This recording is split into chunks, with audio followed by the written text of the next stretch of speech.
Hello everybody, my name is Craig Bennett, and today I'm going to get into a video on cryptocurrency and investments, and this one is how to lower your loss or how to make as much money on your loss as possible.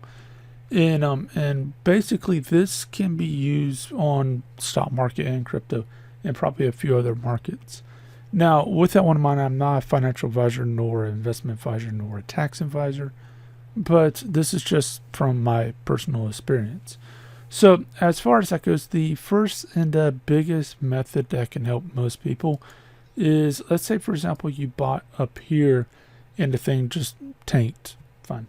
Well, what you need to do is first off figure out, is it likely for the thing to go up and to go up a significant amount, and do you have extra funds in order to fund the area down here? Now, what happens is let's say, for example, you put in a little bit of money up there, a little bit of money down here.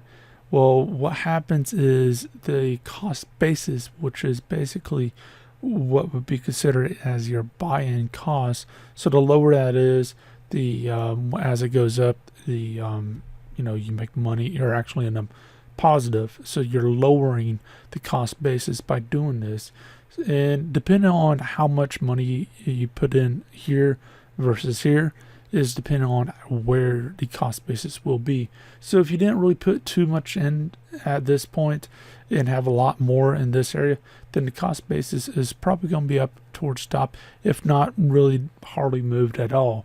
Whereas if you put in a ton versus at the start area, then the cost basis will be near where you recently bought. But if it's something in the middle, then the cost basis will be somewhere in the middle.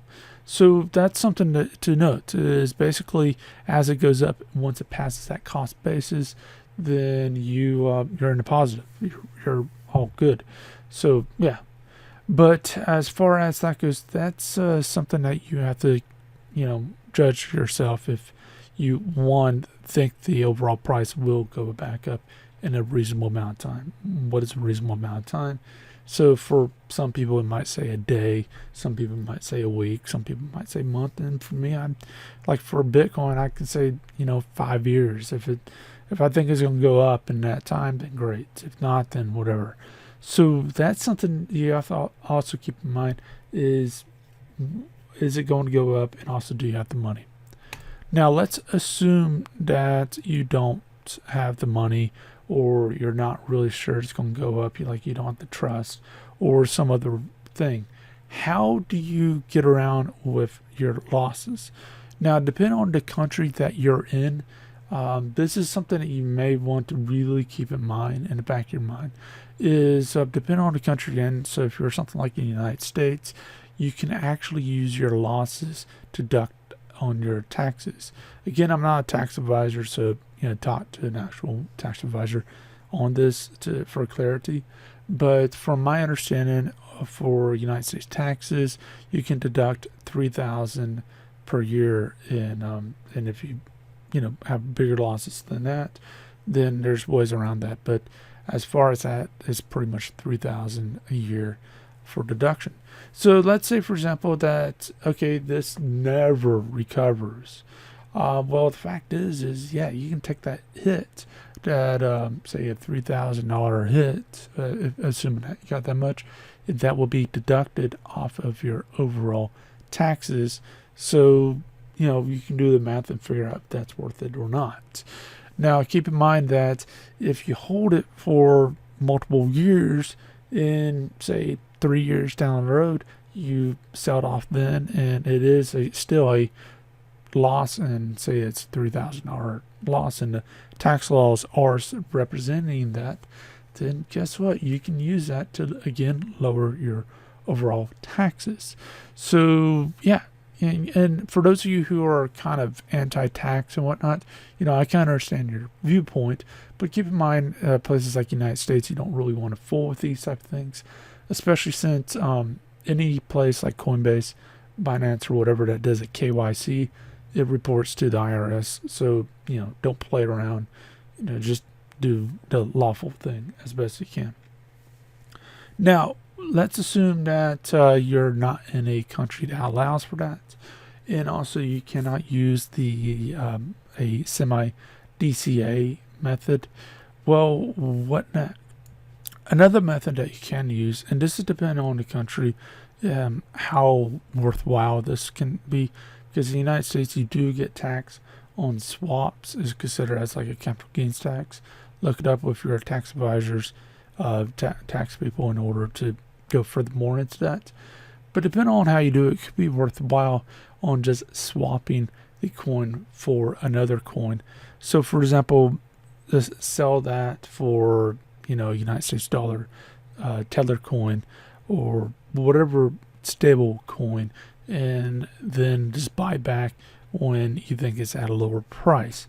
Or you even sell off a portion of it. So say for example, if you bought in, say around here, and you saw it go up and you're not really sure, and you saw it started tanking, like right here, you sold off, say, half or a quarter of your stuff and just let it keep tanking, and all you did is swap your stuff over to a stable coin, which is extremely easy and quick to swap back. Well, what you can do is, once it hits this lower level, you can just swap it back and go from there and write it up. So it plays the same thing as the DCA type of method, a semi DCA, but it allows you to actually not require more stuff and more actual money going into the pot, which you might not have access to. Now, that's as far as I know the best methods to deal with this. Note, if you're dealing with some type of cheap coin that you think is going to die in a relatively quick amount of time, or whatever amount of time that is reasonable for you to get out of it, then look at doing that. In my opinion, that is the best thing to do, because if you think it's at the highest point it is, and it's just going to keep crashing and it's going to go away, and you can probably point out half a dozen coins that does this, whether it's a scam or something else that happens. More than not, it tends to be the owners just drop it. Well, the fact is you can actually go ahead and sell that and buy into something else to cover your loss. Again, notes things like taxes, because again, some areas in the world, yes, you don't have to worry about this, but other areas like the United States, you can only deduct so many of the losses. And even though you may lose, say, $100,000, you can only deduct $3,000, and that, for a lot of people, that can mess them over quite big.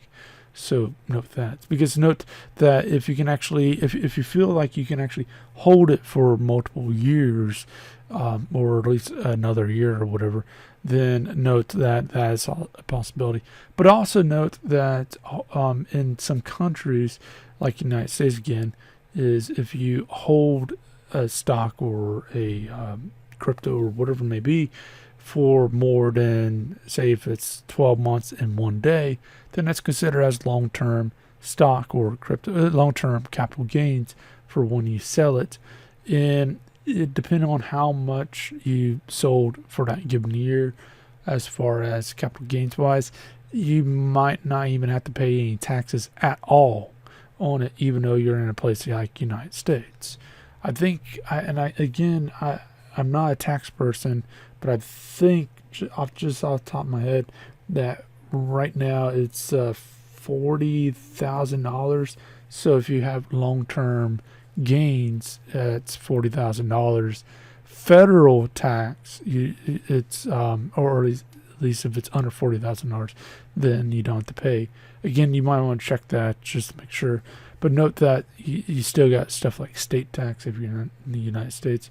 And again, check your country, because each country is different on that. But anyways, as far as that goes, hopefully this is helped you out in dealing with your losses, assuming that you have some. And hopefully that, everything goes well with you. And if you like this, leave a like, subscribe, share, and I'll see you next video. Hope you have a great day.